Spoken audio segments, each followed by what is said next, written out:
Chapter 1. What if your loneliness wasn't empty, but full? The night air is cool against the window pane, a gentle sigh against the glass. Can you feel it? That quiet hum beneath the silence. Not emptiness, dear listener, but a peculiar kind of fullness. A fullness of moments lived only within the walls of your own mind. Pictures taken but never shared. Jokes that bubbled up and dissolved unheard. The profound observation about the way the light fell through the leaves this afternoon. Kept inside like a pressed flower in a book only you open. What if this isn't just loneliness? What if it's something else? Something heavier? What if every unshared whisper, every unspoken wonder, isn't simply absent, but accumulates, like dust settling on fine silk, or water slowly filling the hold of a ship that still looks perfectly seaworthy from the dock? The ancients spoke of burdens carried unseen. We call it solitude, perhaps. But tonight, let's gently lift the veil on this quiet accumulation. Imagine. What happens when the cargo hold of the heart grows too full of unsaid things? The ship doesn't always sink dramatically. Sometimes it just ceases to sail. It becomes a beautiful, anchored relic, admired from afar, forgetting the feel of the open sea. Your thoughts, your tiny epiphanies, your fleeting joys, they are not insignificant. They are the currency of connection. When hoarded, they don't enrich you. They weigh you down with a loneliness that feels paradoxically crowded. That funny thought you had about the cat chasing its tail? The pang of unexpected beauty seeing rain on a spider web? Whisper them to a friend, a journal, even just aloud to the forgiving darkness. Release the pressure valve of the unshared, because a life experienced solely within the fortress of the self becomes a life half-lived, burdened by the very richness it refuses to spend. Feel the lightness that comes with sharing even the smallest pebble from your inner shore. Let the ship breathe. Let it remember the horizon. Sleep now, knowing your inner world is meant to mingle with the outer, lightening the load, one shared whisper at a time. Chapter 2. The slow poison in the sugar bowl. How comfort became your cage. Picture this: a velvet-lined box, exquisitely soft, perfectly shaped to hold you. Inside, the temperature is always just right. The light is a gentle, forgiving glow. Outside? Well, outside there might be wind. There might be rain. Sharp edges, unpredictable light. The box promises safety, absolute, unwavering safety. And so you curl inside, day after day. The contours become familiar, comforting. The world beyond the plush rim seems unnecessarily harsh. Why venture out? The sugar bowl, you see, is not filled with something bitter. It's filled with sweetness. The sweetness of the known. The sweetness of the predictable. The sweetness of avoiding that flutter in the chest when you try something new. The prickle of potential failure. It tastes so good, this comfort. It lulls you. It whispers promises of eternal ease. But slowly. So slowly you wouldn't notice unless you stopped to truly feel. The bones soften. The muscles forget their purpose. The eyes adjust only to the dim light. The very desire to stretch beyond the velvet rim begins to fade, replaced by a contented drowsiness. This is the slow poison. Not a violent toxin, but a saccharine sedative. It doesn't kill ambition. It gently persuades it to take a very, very long nap. Think of ancient sailors, terrified of the edge of the world, hugging familiar coasts while wonders lay beyond the horizon. What map are you refusing to unfold? What gentle shore are you clinging to, mistaking safety for living? The poison isn't in the discomfort out there. The poison is in believing the box is the only world. Tonight as you drift, Imagine just one finger tracing the edge of that velvet, not leaping out, no, just feeling the different texture, the coolness perhaps, or a slight roughness. That tiny act is the antidote. Remember, growth doesn't live in the sugar bowl. It lives in the space between comfort and the courage to taste something unfamiliar. Let the memory of your own strength, however dormant, be a soft lullaby. You were born for more than the box. Sleep and dream of gentle stretches. Chapter 3. The Beautiful Prison of I'm Fine. Ah, those two small words. I'm fine. We polish them like precious stones. We offer them like gifts, smooth, unblemished. They are the currency of the everyday, the shield against the probing gaze, the gentle dismissal of concern. I'm fine, we say with a smile that feels like thin porcelain. I'm fine, we murmur when the world feels too heavy, too sharp, too much. And we build it, brick by invisible brick, this beautiful prison. The walls are painted in shades of resilience and independence. The bars are forged from the fear of burdening others, the dread of vulnerability. From the outside, it looks admirable, strong, put together. Inside? Inside, the air grows still, stale. The echoes of unspoken hurts, unshared anxieties, unexpressed joys bounce off the walls, creating a low, constant hum only the prisoner hears. It's a gilded cage, truly, gilded with our pride, our fear, our misplaced belief that stoicism is strength. But strength, dear listener, isn't the absence of cracks. It's the light that shines through them. Think of ancient stained glass. Its power, its breathtaking beauty, lies precisely in the fractures, the lead lines holding disparate pieces together, allowing the light to transform into something magnificent. Your I'm fine erases the lead lines. It presents a smooth, opaque surface, impenetrable. And in that impenetrability, the light, your true, complex, messy, beautiful light, cannot shine out, nor can the warmth of others truly shine in. The cost? Connection. Deep, nourishing, soul-sustaining connection. The gentle hand on your arm when you're trembling inside. The shared laughter that dissolves a hidden ache. The simple, profound relief of being seen, truly seen, in your not-fineness. Tonight, consider one tiny crack, not the whole wall tumbling down, just a hairline fracture. A whispered, "Actually, today was tough," to a trusted soul, or even just admitting it to yourself in the quiet dark. Feel the fresh air rush in. That's the beginning of dismantling the prison. Not with a wrecking ball, but with the tender courage of authenticity. Sleep now, knowing your true colors are meant to be seen, fractures and all, they are your beauty. Chapter 4. The Heavy Feather. When thought turns against itself. Imagine holding a single feather, light, almost weightless, yes? Now imagine holding it, not for a moment, but for hours, days. Your arm begins to ache, the muscles tremble with the effort of such a small, constant strain. The feather hasn't changed, it's still just a feather.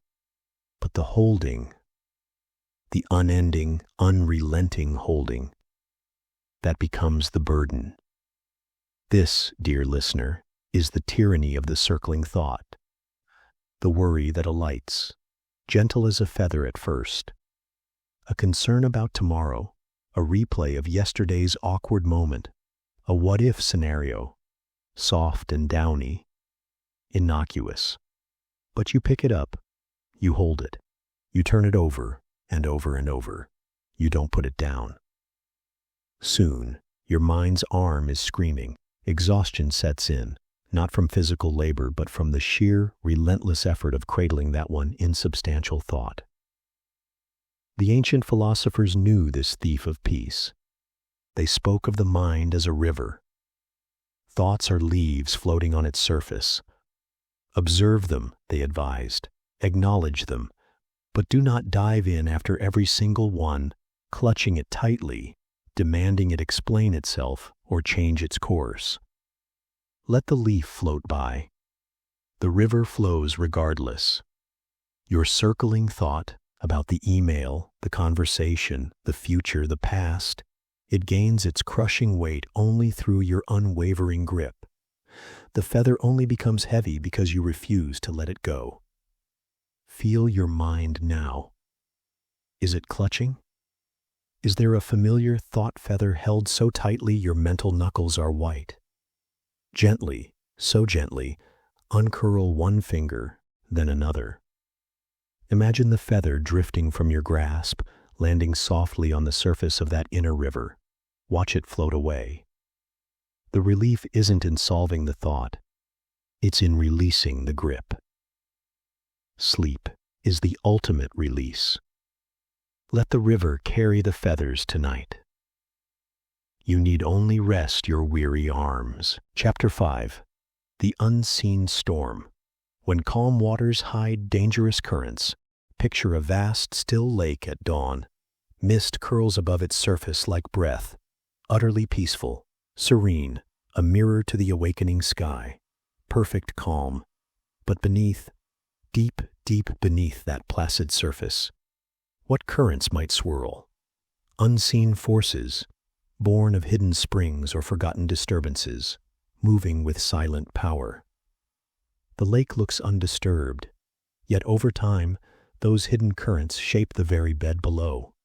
They carry away silt, undermine foundations, reshape the unseen landscape. This lake, it's the face we show the world when we bury resentment, that quiet grudge held against a friend's careless remark, the simmering irritation at a partner's habit, the old hurt from family, polished smooth by time but never dissolved. We tuck it away. We smooth the surface. It's fine, we tell ourselves, and the world. Water under the bridge. But resentment is not water. It's acid. And burying it doesn't neutralize it. It just lets it seep, unseen, into the foundations of our being, our peace, our relationships, our capacity for joy. It erodes trust from within. It carves channels for bitterness. The calm surface becomes a mask, hiding the slow, corrosive work happening below. Ancient healers spoke of poisons trapped within the body, festering. Emotional poison is no different. The storm isn't the outburst you fear. The true storm is the unseen erosion happening every day you refuse to acknowledge the current. What silt is being carried away from your heart? What foundations are being subtly undermined? Bringing it to light isn't about confrontation. It's about honesty, first with yourself. Name the current, feel its pull, understand its source. Only then can you begin to redirect its flow or let it dissipate.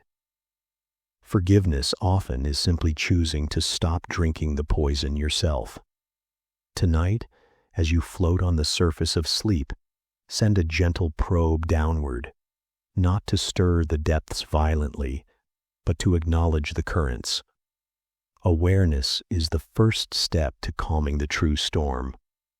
Let the waters settle from the depths upward. Rest now, knowing true calm comes not from hiding the currents, but from understanding them. These are not flaws, dear listener, but human signs, lanterns held up in the quiet dark, showing paths we often walk unseen. Acknowledging them isn't weakness. It's the bravest kind of tenderness towards yourself. Let these stories settle like soft ash from a distant fire, fertile ground for quieter thoughts and kinder mornings. The night holds you now. Breathe, release, sleep deeply. You are heard. You are understood. The journey inward continues. Tomorrow. Rest. Chapter 6. The sweet rust in your soul's machinery. When resentment whispers itself into your bones. The air is still tonight, quiet, like the held breath before a confession. Can you feel it?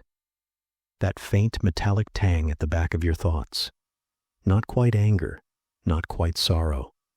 Something slower, something sweeter, like old pennies left in the rain. What if I told you that subtle flavor isn't just passing melancholy? What if it's the slow, deliberate corrosion of something vital within you, a rust you might even be nurturing, sip by bitter sip, believing it harmless? History whispers of empires crumbling from within, not by siege, but by neglect, by tiny fractures ignored. Your inner world is no different. Ignore this quiet decay, this sweet rust settling into the hinges of your heart, and you risk waking one day to find the doors to your own joy simply won't budge. There's a story, not mine, not yours. Perhaps it belongs to all of us. Imagine a clockmaker, the finest in a forgotten valley town. His hands, once steady as mountain stone, crafted timepieces that sang with the precision of stars. He lived for the intricate dance of gears, the clean click of a perfectly meshed escapement. Life flowed like oiled brass. Then, a whisper, a neighbor's careless boast about their son's success, a perceived slight at the village gathering, a promise forgotten, small as a lost screw. Tiny things, fleeting stings. He'd brush them off, outwardly. But inwardly, oh, inwardly, he began to hoard them, like dark, sticky sap. He'd polish his resentment in the quiet hours, turning each slight over in his mind, smoothing its edges until it gleamed with a bitter satisfaction. It felt warm, familiar, a secret fire against the world's chill. He didn't notice at first how his hands began to tremble ever so slightly, a missed measurement here, a fractionally misaligned cog there. He blamed tired eyes, damp weather, the tools perhaps, never the slow insidious weight settling onto his spirit. The resentment wasn't loud, it didn't rage, it was the quiet sigh as he passed the neighbor's house, the tightening of his jaw at a familiar laugh. It was the way he'd rehearse old arguments while oiling a mainspring, his fingers moving slower, heavier. The beautiful machinery of his life, his craft, his peace, began to subtly change. The clocks he built, once singing, developed a faint, discordant tick-tock. Tick-tock, a hesitation, a catch, like a breath held too long. The town noticed, orders dwindled. The silence in his workshop grew thicker, colder, filled only by the imperfect rhythm of his own creations. He'd stare at the intricate gears, so beautiful, so precise, yet now flawed. And the rust? It wasn't on the brass. It was deeper. It had seeped into the very bearings of his being, thickening the oil of his spirit, slowing the dance. He nurtured it, sip by bitter sip, mistaking its dull warmth for strength, its familiarity for comfort. He polished his grievances until they shone, blind to how they tarnished everything else. The tragedy wasn't the ruined clocks. It was the master craftsman who forgot the most delicate mechanism he tended was his own soul. And rust, my friend, sweet as its poison may seem in the moment, cares not for beauty. It only consumes. Tonight, as you drift, listen past the quiet. Is there a faint, metallic whisper, a sweetness gone slightly stale? Don't polish it. Don't feed it. Just acknowledge its shadow. Awareness is the first drop of cleansing oil. Chapter 7. The Library of Dust. What happens when your mind becomes a museum of unlived thoughts? Close your eyes. Picture a grand hall, vast, silent. Sunlight streams through high arched windows, illuminating motes of dust dancing in the still air. Shelves stretch into the dimness, floor to impossibly high ceiling. Bound in leather and longing, are books. Thousands, tens of thousands. Feel the quiet. It's not peaceful. It's heavy, oppressive, like the weight of words unspoken, ideas unexplored, feelings unfelt. This silent, suffocating grandeur, what if this is the landscape growing within you?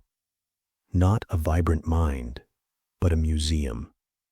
A library where every passionate impulse, every wild dream, every tender vulnerability is carefully catalogued, sealed shut, and left to gather dust. What peace escapes you while you curate this tomb of potential? Imagine a woman, let's call her Alara. Alara possessed a mind like a kaleidoscope, constantly shifting, bursting with colors unseen. She felt the world deeply. The cry of a distant hawk could stir poems in her blood. The scent of rain on dry earth whispered stories only she could hear. She saw connections everywhere, the pattern of leaves echoing the veins in her wrist, the rhythm of the city pulsing like a shared heartbeat. She knew things, felt things, with an intensity that was almost frightening. Too much. The world, she learned early, often found such intensity inconvenient, overwhelming, a messy splash of color on a gray canvas. So, Alara began to build. Not outwardly, inwardly. She constructed shelves, sturdy oak shelves of reason. She crafted beautiful, intricate boxes of logic. And one by one, she took those dazzling shards of insight, those raw surges of emotion, those inconveniently beautiful connections, and she filed them away. Labeled them poem fragment, sunset over rooftops, too sentimental. Feeling, profound connection to stranger on bus, irrational. Idea, gravity as collective longing, unscientific. She became the meticulous archivist of her own soul. She learned to speak in measured tones, to offer only the thoughts deemed acceptable, palatable, safe.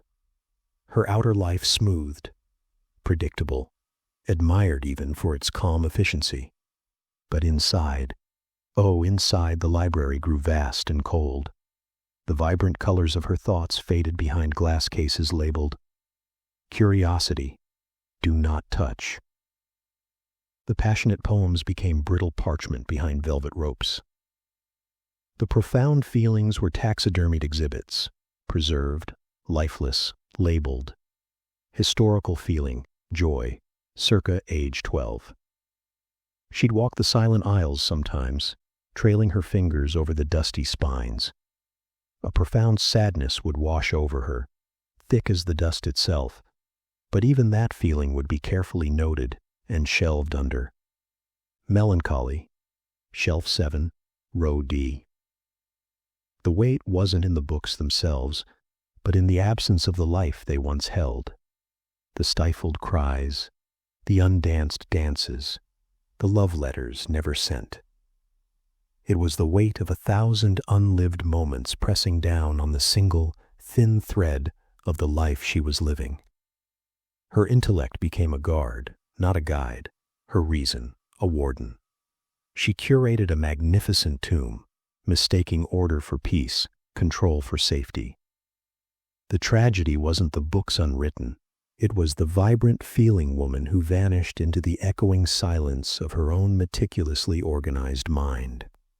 Tonight, feel the quiet space within your own thoughts. Is it the quiet of deep, still water? Or the quiet of an abandoned hall? Are there shelves groaning? Dust motes dancing where light should be? Don't shatter the glass tonight. Just notice the museum. See the exhibits. The awareness itself is a small, warm breath on the dust. We guard our hearts in museums and let rust claim our joy. But what if the greatest danger whispers not from stagnation, but from a frantic, unseen storm? What if your deepest exhaustion wears the mask of calm? Chapter 8. The Ghost in the Engine Room. Why your calm surface might be drowning your soul. Picture an ocean liner, majestic, powerful, cutting through moonlit swells. On deck, all is serene. Gentle music drifts from the ballroom. Laughter tinkles like crystal. Couples stroll under the stars, utterly at peace. Perfect calm. Now, descend, down, down, below the waterline, into the engine room. Here, it's a different world.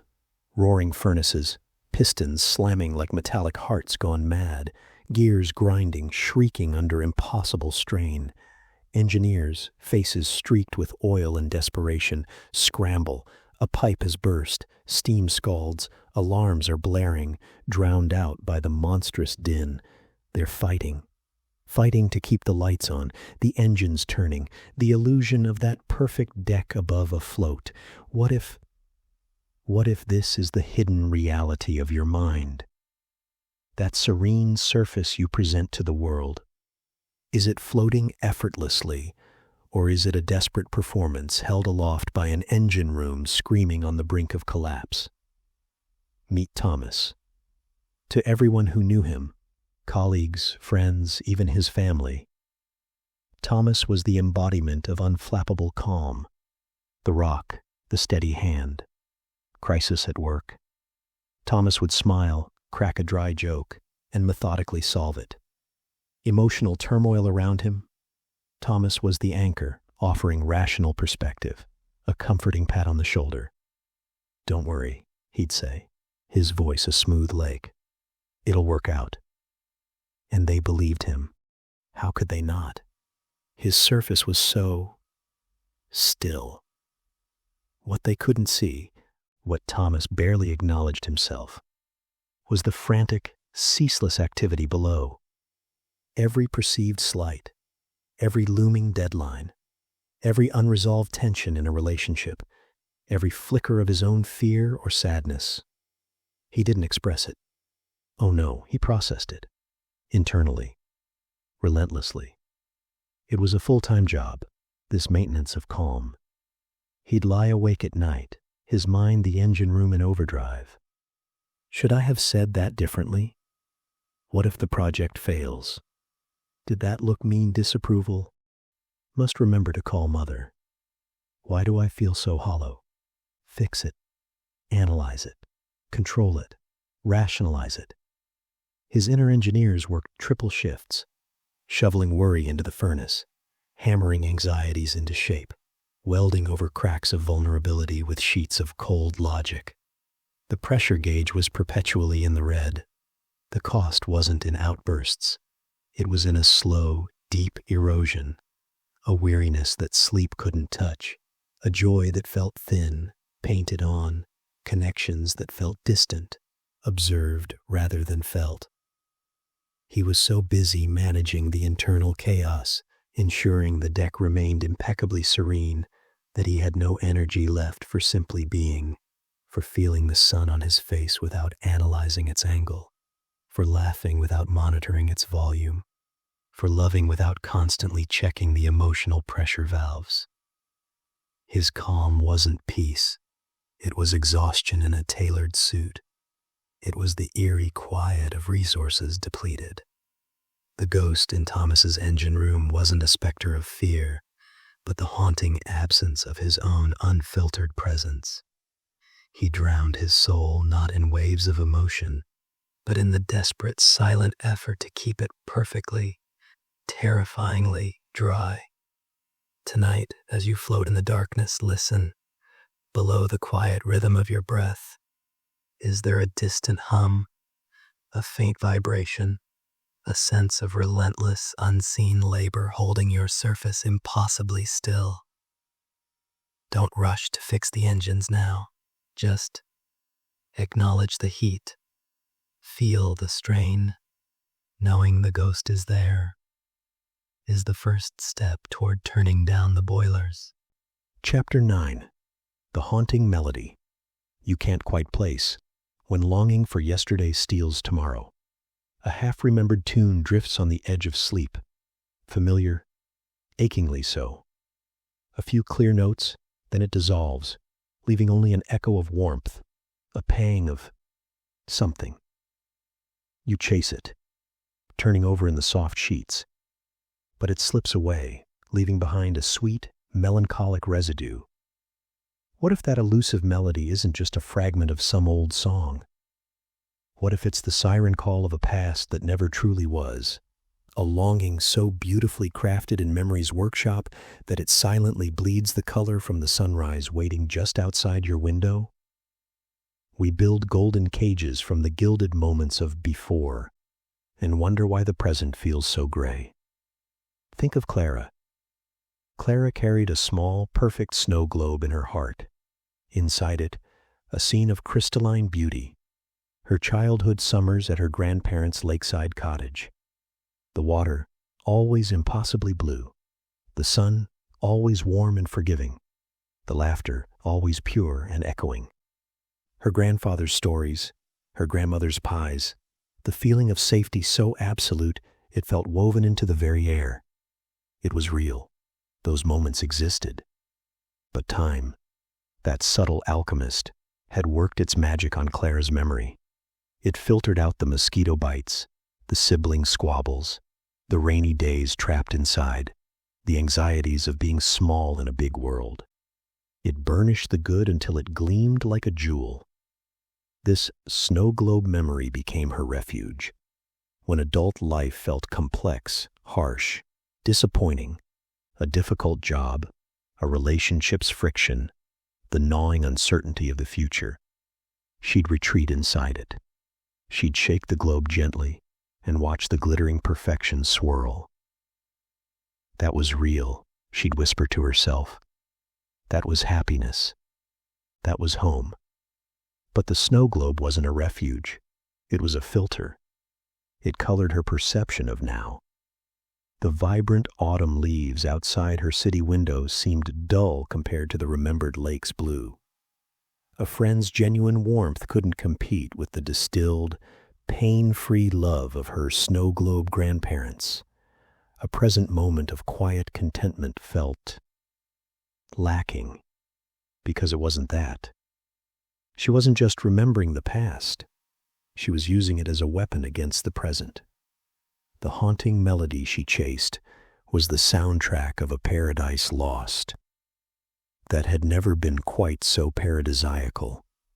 This relentless comparison, this beautiful haunting, became a thief. It stole the subtle joy of her morning coffee. It dimmed the genuine affection offered by friends. It made the potential of new experiences feel risky, unlikely to measure up to the golden standard of then. She was homesick for a place that existed only in the carefully curated museum of her longing. The tragedy wasn't loving the memory. It was letting that love become a wall against the messy, beautiful, unfolding reality of her life. The snow globe wasn't a treasure. It was a weight, anchoring her to a shore she could never truly return to, while the tide of her own life tried to pull her towards new, uncharted beaches. Tonight, if a melody drifts in, listen. Is it a sweet remembrance? Or a siren's call, pulling you onto rocks of regret? Don't smash the snow globe. Just see it for what it is. A beautiful fragment, not the whole picture. Letting the present moment breathe. That's the true music. Chapter 10. The exquisite mask that's fusing to your skin, the silent agony of performing fine. There's a skill we master, often without realizing it, a subtle art. We learn to take the raw, trembling clay of our inner world, the anxieties, the griefs, the quiet desperations, the jagged joys, and shape it.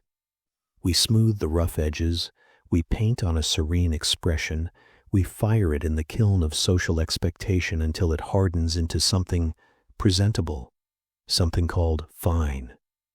We wear this mask, we polish it daily, we offer it to the world like a shield and a promise.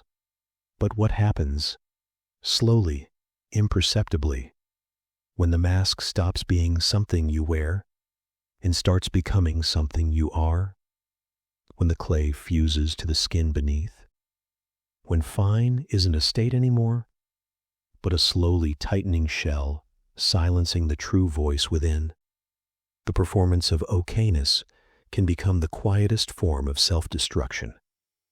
Daniel knew this art form intimately. He was a sculptor of fine.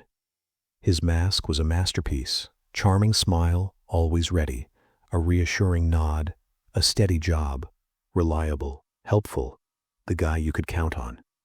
Inside, a different landscape.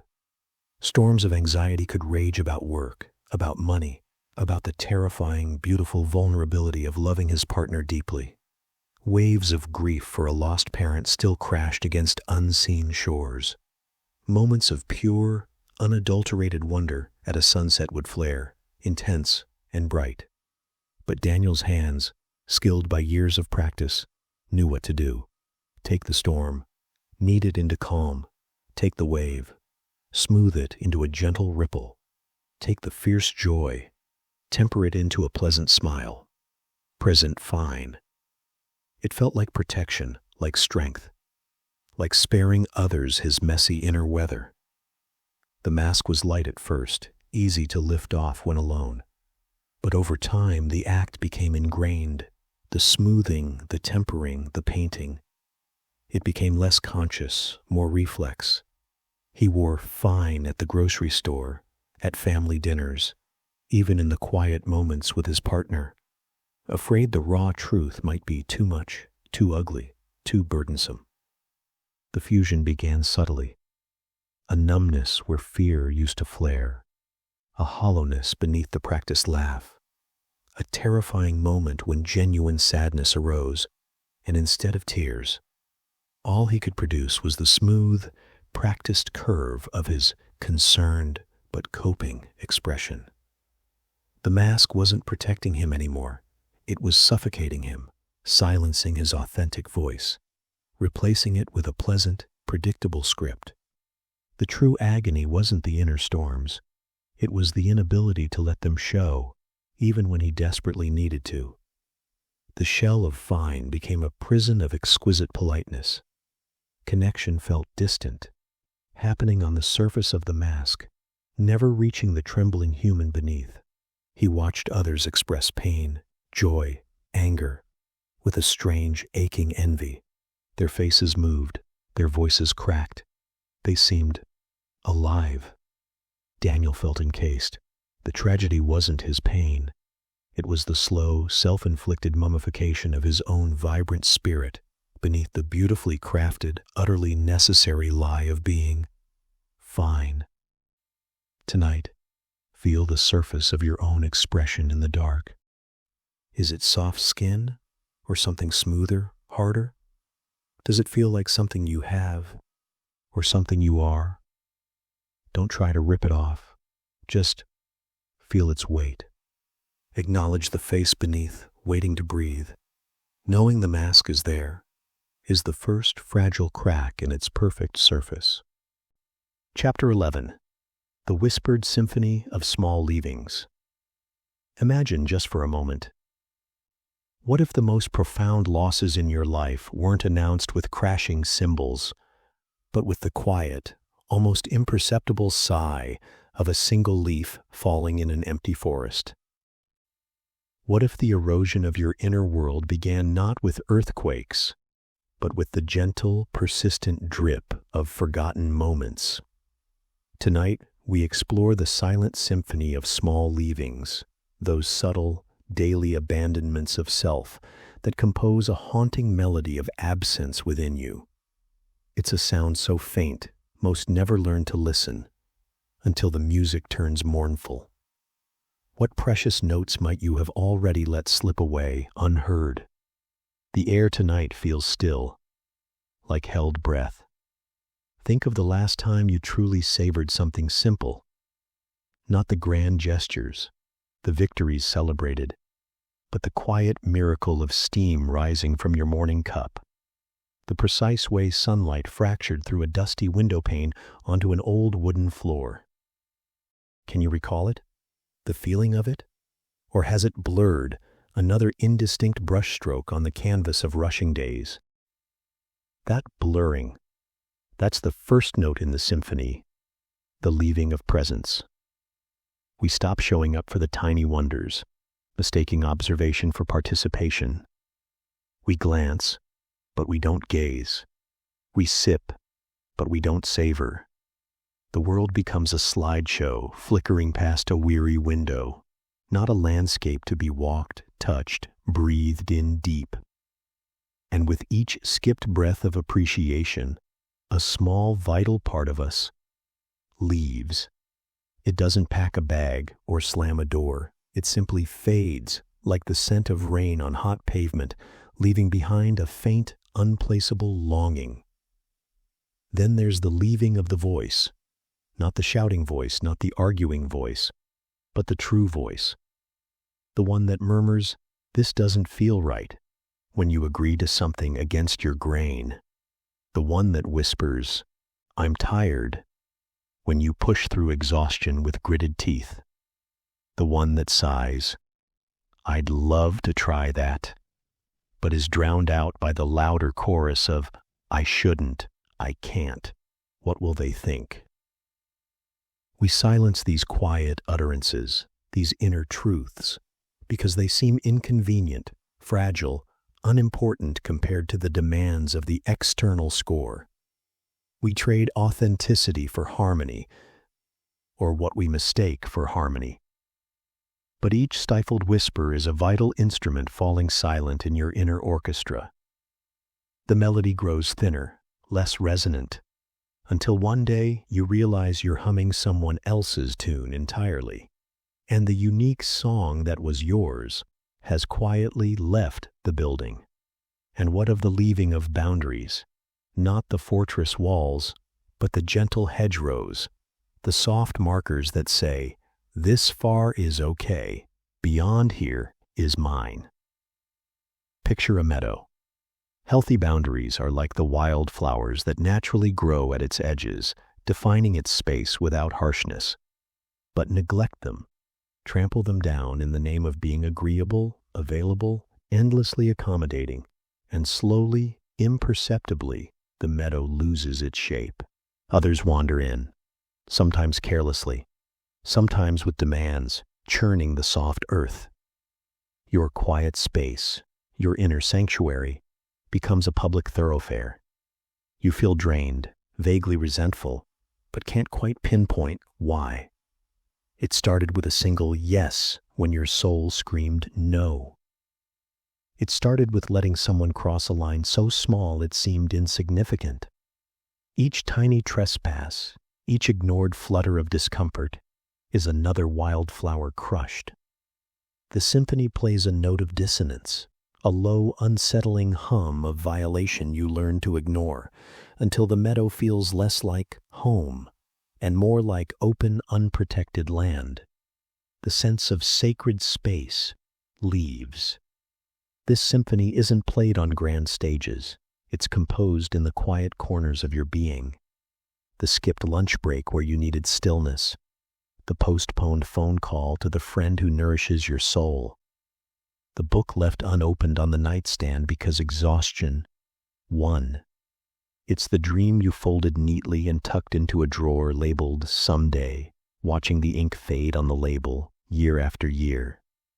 It's the apology you swallowed, the tear you blinked back, the genuine compliment you thought but never spoke.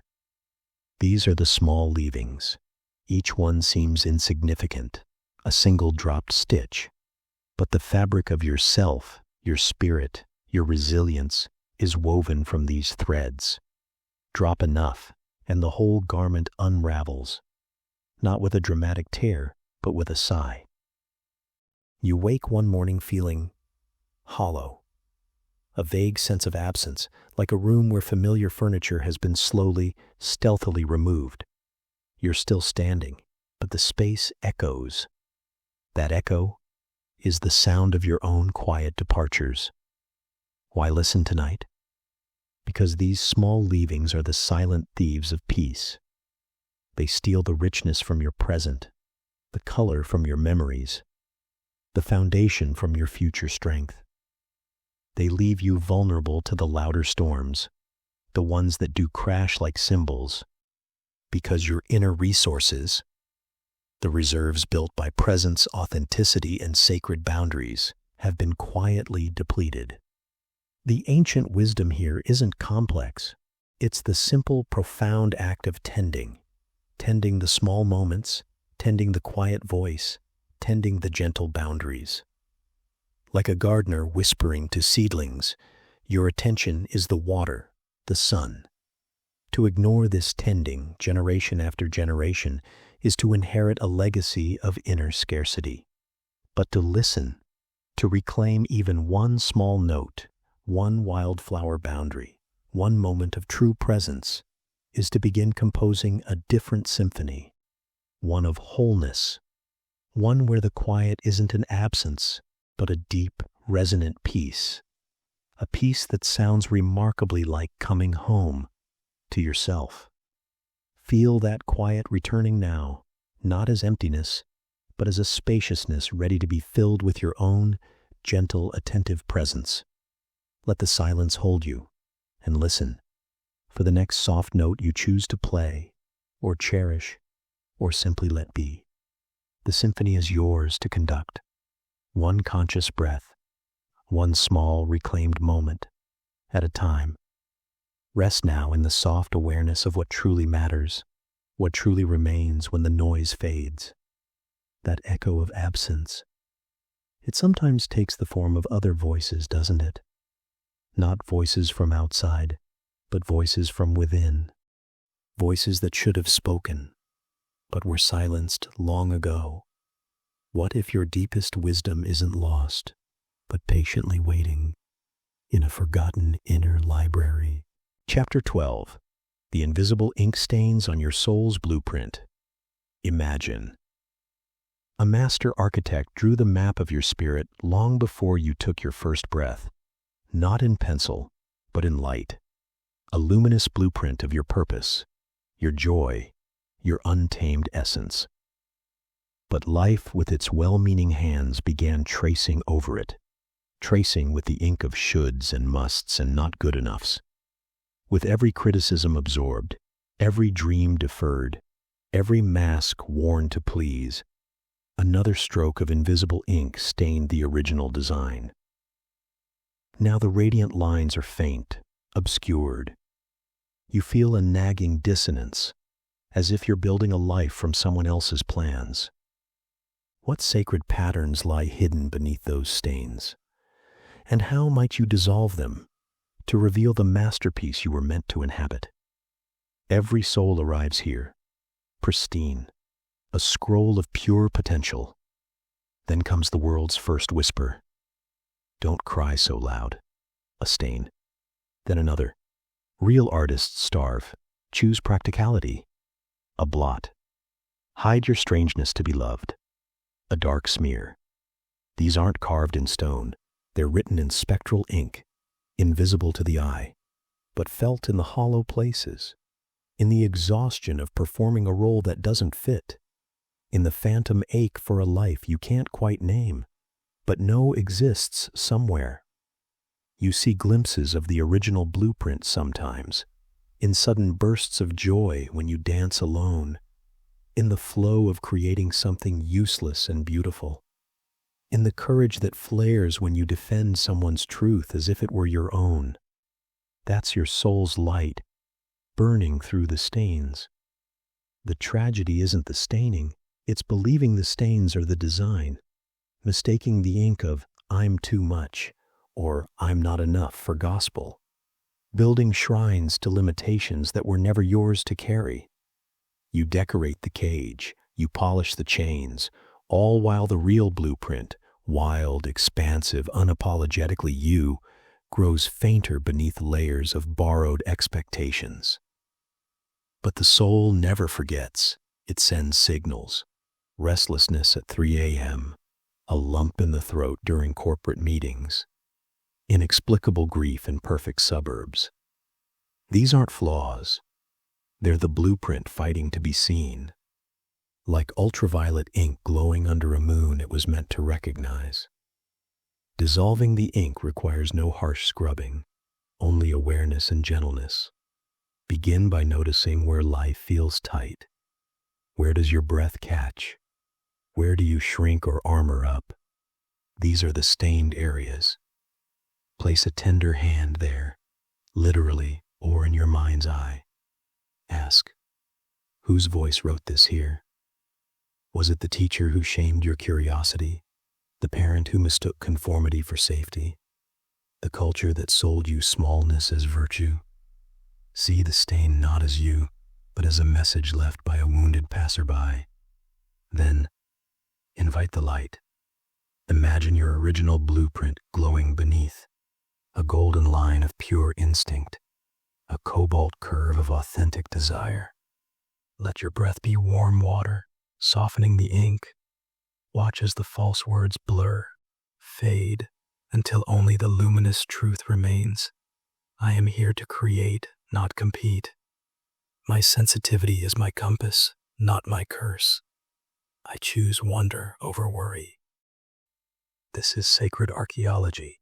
You're not building anew, you're revealing. With every stain dissolved, a buried part of your design emerges. Suddenly, hobbies feel like callings. Boundaries become acts of self-love, not walls. Your laughter rings unfamiliar because it's finally, wholly, yours. The blueprint isn't a rigid map. It's a living constellation.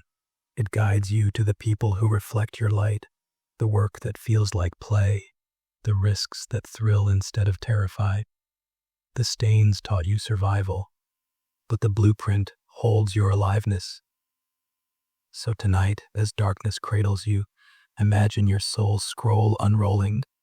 See the stains, not with shame, but with compassion.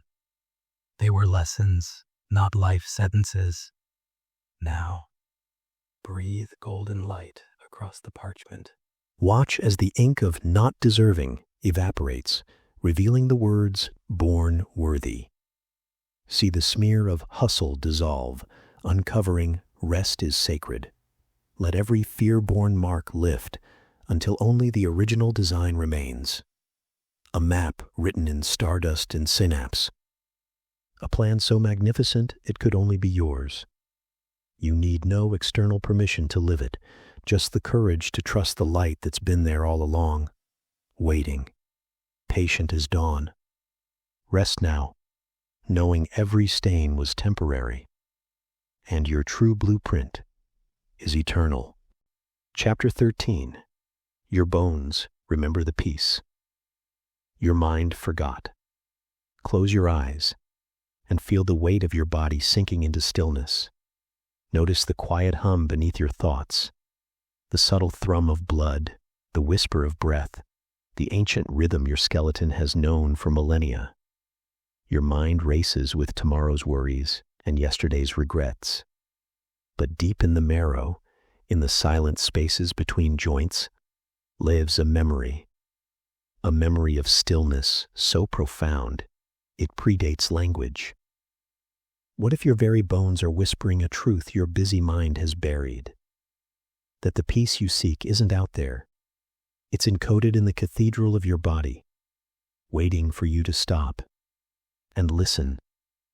The modern world lives in the head. Up here in the flickering theater of thoughts, we draft battle plans for imaginary wars. We replay conversations that never happened. We sculpt mountains out of molehills, then exhaust ourselves climbing them. It's noisy, chaotic, a carnival of anxieties. But travel downward, past the knot in your throat, where unsaid words gather, past the clenched fortress of your shoulders, down to where ribs cradle the heart, deeper still to the quiet wisdom of the spine. Here, in the darkness, something else exists, a stillness as old as starlight. Your bones remember. They remember a time before screens, before schedules, before the word hurry was invented. They remember the slow turn of seasons, the patient growth of roots, the way dawn unfolds without a single push. This memory isn't nostalgia. It's a living map, a map back to the peace your nervous system craves. Feel it now, the solidity of your hip bones grounding you, the gentle curve of your skull cradling your frantic mind like a sacred relic. These bones have carried you through storms you thought would shatter you. They've held you upright when grief tried to fold you in half. They know resilience, not as a motivational poster, but as silent, cellular truth. Yet we ignore them. We treat the body like a rented vehicle, fuel it poorly, drive it recklessly, curse it when it creaks. We override its whispers with caffeine, with scrolling, with the drumbeat of not enough. And all the while the bones keep their vigil. They hold the quiet song of equilibrium, the same song humming in the core of ancient oaks and river-smoothed stones. Ignore it long enough, and the dissonance grows. A low ache here, a stiffness there.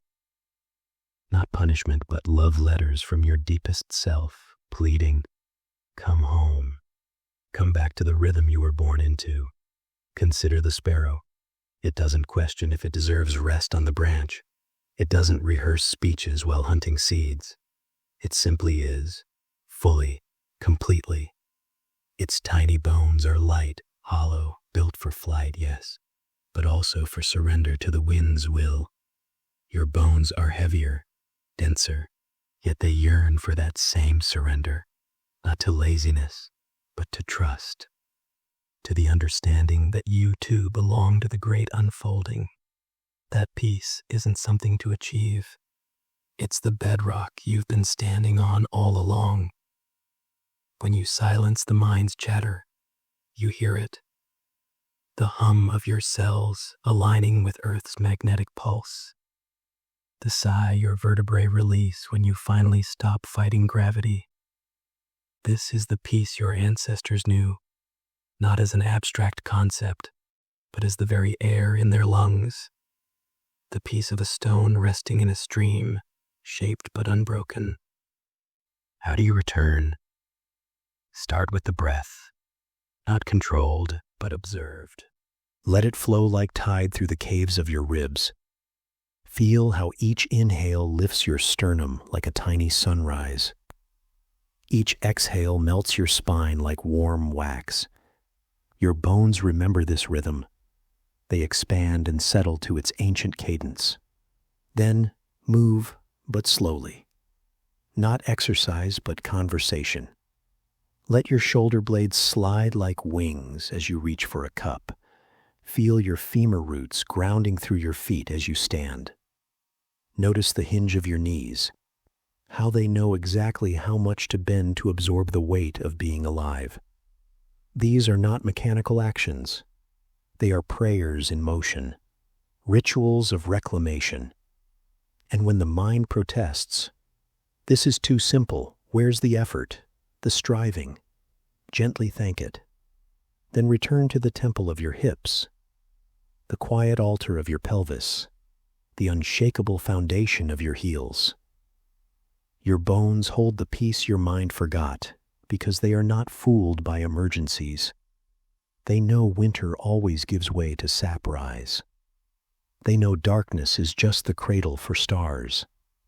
They've outlasted empires and heartbreaks, faithful as the moon. To realign with this wisdom isn't regression, it's evolution. It's trading the fragile armor of productivity for the unbreakable sanctuary of presence.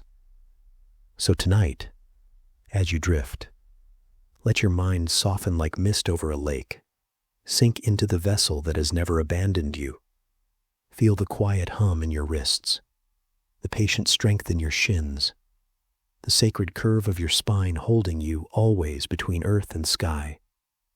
Your bones remember the peace you seek because they are that peace, solid, silent, enduring. Let their stillness become yours, a deep, cellular sigh, a homecoming, written not in thoughts, but in calcium and stardust. Rest now, cradled in the unshakable truth of your own form.